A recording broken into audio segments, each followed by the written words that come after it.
juara satu kan ya di keramat gitu. Iya. Nggak langsung ke satu kabinnya. Sama kampung salah.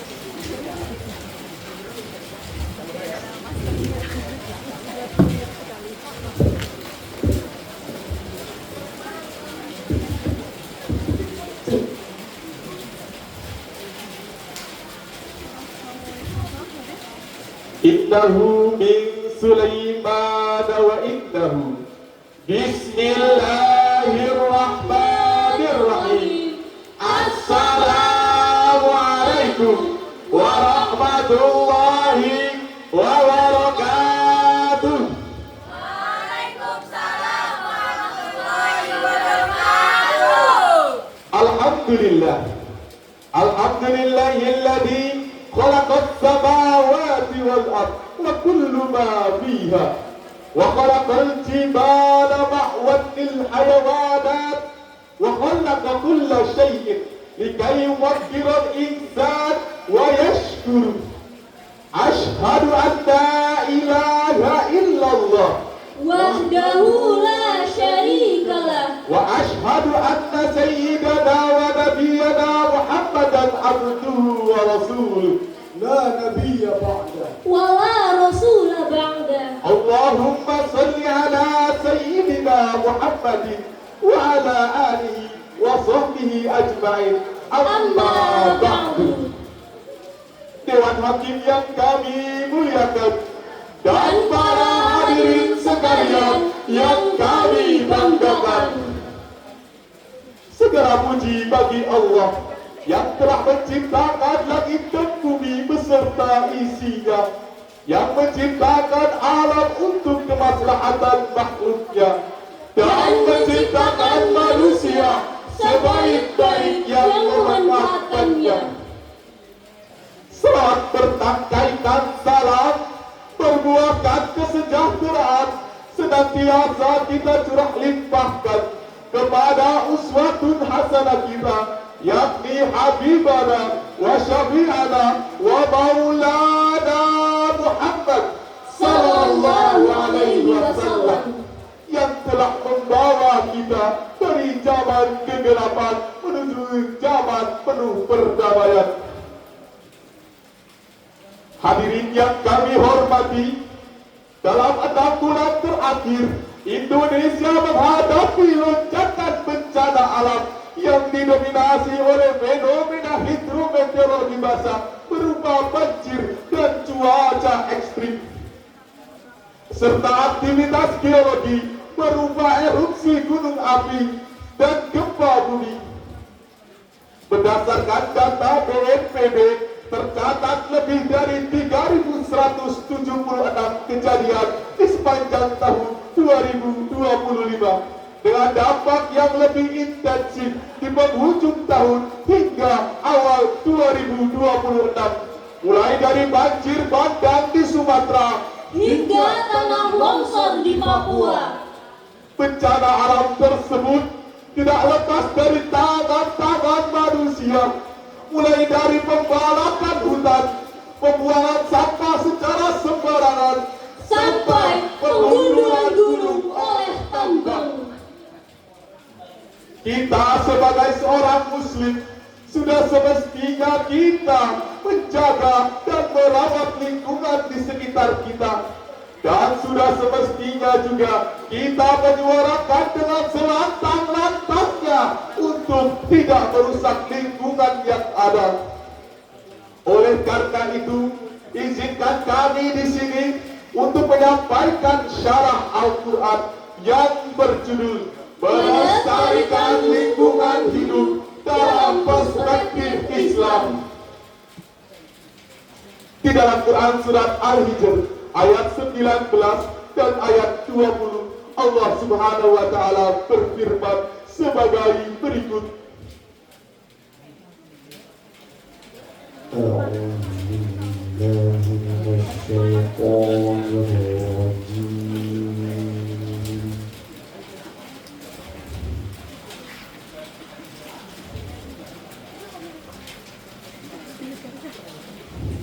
Bismillahirrahmanirrahim.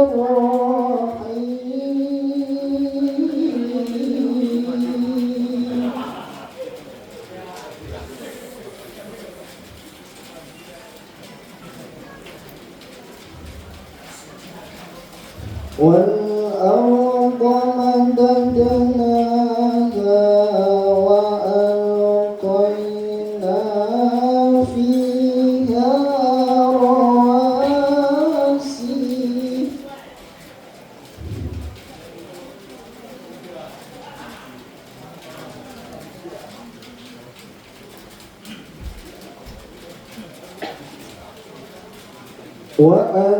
وألقينا فيها رواسي وأنبتنا فيها من كل شيء موزون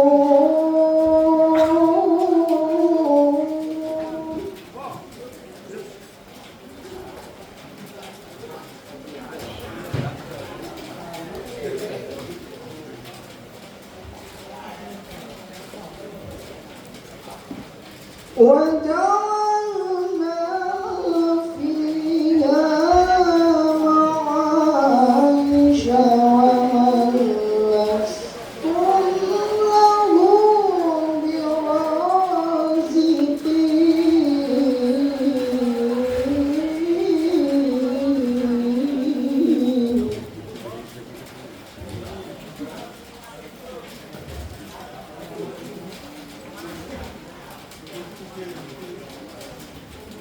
وجعلنا لكم فيها معايش ومن لستم له برازقين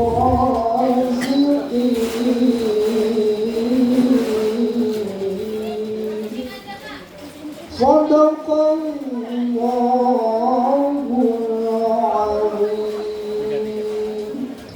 Hamba bernaung di bawah kekuasaan Allah dari musikan setan yang terkutuk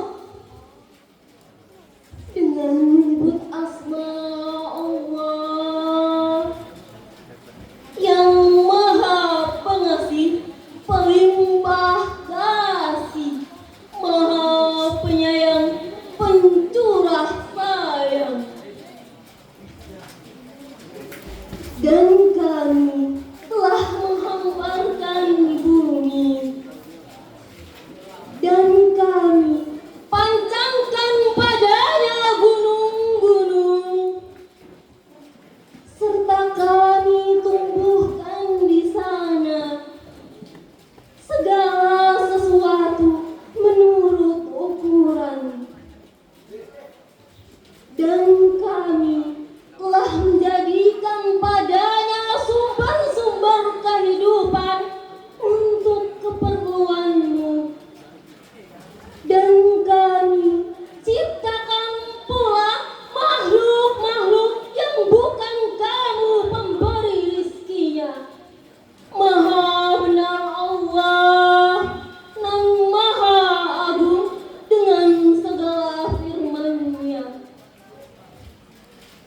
Di dalam jurnal yang berjudul Melestarikan Lingkungan Hidup untuk Terwujudnya Baldatun Thayyibatun wa Rabbun Ghafur yang dikarang oleh Muhammad Subli dan kawan-kawan menjelaskan bahwasannya ayat tersebut mengandung pesan bahwa Allah Subhanahu wa Ta'ala menciptakan bumi dan seisinya dengan ukuran yang memadai dan memberikan sumber daya yang cukup untuk memenuhi kehidupan manusia. Hal ini salah satu karunia terbesar yang Allah berikan untuk hamba-hambanya di muka bumi ini. Profesor Dr. Muhammad Quraisy Shihab dalam bukunya yang berjudul Secerca Cahaya Ilahi Hidup Bersama Al-Quran menjelaskan bahwa di dalam ayat tersebut Allah telah melapangkan bumi, menjadikan gunung-gunung dan tumbuhan.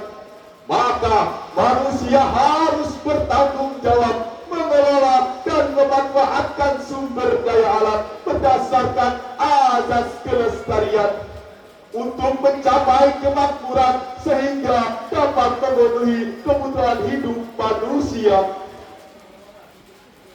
Alam dianugerahkan kepada manusia bersifat pasif. Manusialah yang harus mengelolanya sesuai dengan kehendak Allah. Potensi alam bisa dimanfaatkan untuk kepentingan yang baik, tapi juga bisa dieksploitasi untuk kepentingan yang negatif yang membahayakan manusia itu sendiri. Eksploitasi tersebut merupakan aktivitas penguasa yang merugikan masyarakat sekitar. Artinya, meskipun Tuhan memberikan alam semesta untuk keberlangsungan hidup manusia, namun dalam hal ini harus mempertimbangkan dua aspek, yaitu kecintaan terhadap alam dan kecintaan terhadap manusia. Kedua aspek tersebut harus seimbang guna memberikan kesejahteraan tidak hanya untuk satu pihak saja.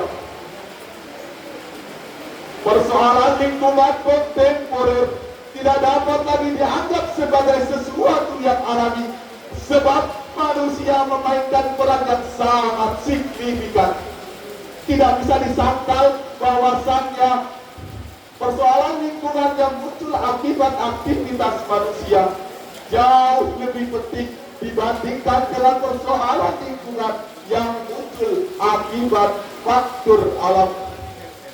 Manusia dalam segala aspeknya, terutama dalam hal mobilitas dan ekspansi, Pemikiran dan pertumbuhan budayanya, serta perubahan waktu dan cara pandang manusia, merupakan faktor yang lebih tepat dikaitkan dengan persoalan lingkungan. Dari uraian-uraian tersebut dapat kami ambil benang kesimpulan bahwasanya Allah Subhanahu wa Ta'ala telah menganugerahkan alam semesta untuk keberlangsungan hidup makhluknya. Manusia sebagai makhluk yang berakal memiliki tanggung jawab untuk mengelolanya yang berlandaskan azas kelestarian. Mungkin hanya ini yang dapat kami sampaikan. Mohon maaf bila ada salah-salah kata. Karena fauqa di ilmi alim